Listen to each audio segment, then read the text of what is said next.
A Total War Saga, Troy lies somewhere between fantasy and history. It's a mythological setting with gods and improbable heroes in a Bronze Age squabble. It's the furthest back the series has ever gone, and as such it comes with some substantial changes. But during our time with the hands-on demo battle between Achilles and Hector, it still felt very Total War. Troy's legendary leaders are extremely gifted in combat. They can shrug off being attacked by multiple units, have plenty of special abilities, and get to show off in duels.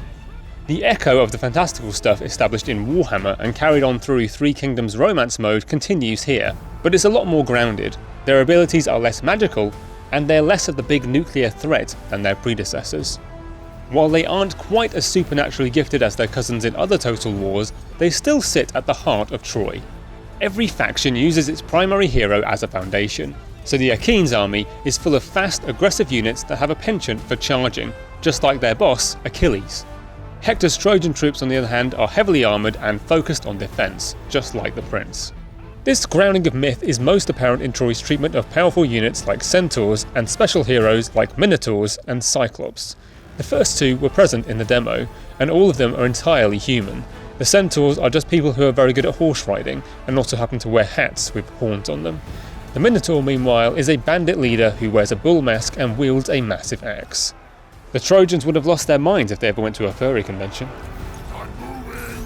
Infantry is the focus this time, so factions lack the mounted and siege units that you might be used to. The mythic units fill some of the gaps, letting you field exotic cavalry to chase down enemies or smash down city walls without using siege engines. You'll need to control the right territory first, however, as the mythic units are limited in number. Making up for the dearth of cavalry and other Total War mainstays, infantry have been significantly expanded. Units have now been split into distinct weight classes that determine their speed and stamina, and within those classes are more specialised units, like ones particularly talented at charging, and even a few that can switch weapons. For instance, once you no longer need to brace for that first attack, you might want some of your spearmen to ditch the shields and go two-handed. Troy does feel more micromanagement intensive as a result. Even units without active abilities can have quirks that require lots of hands-on attention. There's a two-handed spearman unit that can do a lot of damage when charging, but in regular combat they're vulnerable. You're meant to yank them out of the fray and have them hunting down soft targets. But that can be a challenge when you've got 19 other units to worry about. There's new terrain to consider as well. Mud, sand and tall grass present new opportunities for catching enemies with their pants down, as you rush at them when they're stuck or ambush them without the assistance of a forest. However, these obstacles are not just plonked down in places that scream, "have your fight here," so you'll need to think about how to take advantage of them. Thanks to the speedy light units, the pace hasn't suffered, even with the additional micromanagement. There's more going on than you'll be used to, but the demo battle was surprisingly brisk. You can still break enemy lines with devastating charges, and you won't have to spend too much time mopping up fleeing troops.